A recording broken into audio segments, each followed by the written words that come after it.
ఈరోజు అయితే బెండకాయ పులుసు చేసుకుందాం. దానికి సరిపడా ఆయిల్ కాగిద్దామండి.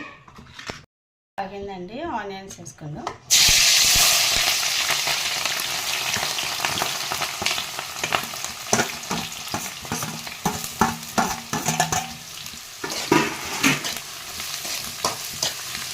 దీన్ని ఆనియన్స్ బాగా మగ్గిద్దామండి. ఆనియన్స్ చూడండి బాగా ఫ్రై అయింది కదా. ఇలా ఫ్రై అయిన తర్వాత ఇప్పుడు బెండకాయలు కోసి పెట్టుకున్నాం కదండి, అవి వేయండి.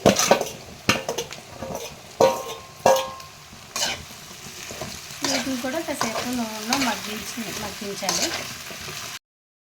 ఇవన్నీ బెండకాయలు ఆయిల్లో బాగా మగ్గింది కదా. దీంట్లో పసుపు,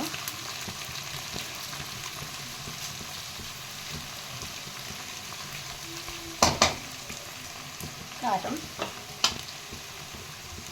సాల్ట్,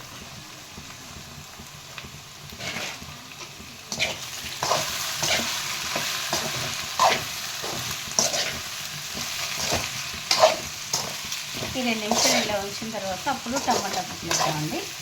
ఒక 2 నిమిషాలు మగ్గినాయి కదా, కాసేపు ఉంచాను కదా. ఇప్పుడు టమాటా ముక్కలు వేద్దాం.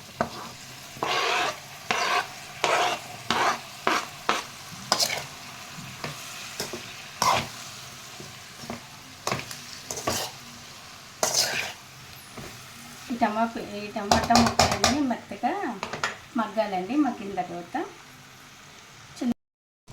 టమాటా పీస్ వేసాను కదండి. టమాటా ముక్కలు వేసిన తర్వాత సిమ్లో పెట్టి మగ్గించాలి. ఇప్పుడు టమాటా ముక్కలు బాగా మగ్గిపోయినాయి.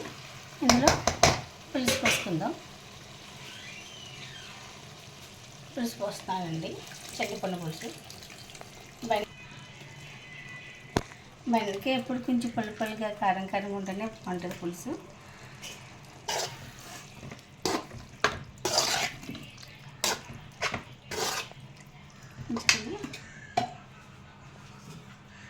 పులుసు సరిపడికి కొంచెం కొద్దిగా వాటర్ వేసుకుందాం.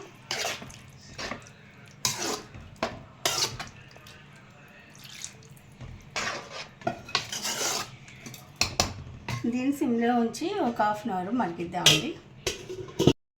ఇంకా అయిపోయిందండి, ఇంకొక 10 నిమిషాలు. చాలా బాగుంటుందండి ఇలా చేస్తే. బెండకాయ పులుసు ఇష్టపడిన వాళ్ళు అంటే ఎవ్వరు ఉండరు, కానీ దాన్ని కొత్త ప్రొసీజర్లో చేయాలి, అప్పుడు సూపర్ ఉంటుంది. ఒక 10 నిమిషాలు అయిన తర్వాత ఆపేసుకుందాం. ఇదిగోండి, ఇంక దగ్గర చాలు. పులుసు అంటే మరీ నీళ్ళకి ఏం బాగోదు, ఇలా సరిపోతుంది. ఇలా చేసి చూడండి, చాలా ఎక్సలెంట్. ఆపేసుకుందాం అండి. ప్లీజ్ అండి, సబ్స్క్రైబ్ చేసుకోండి.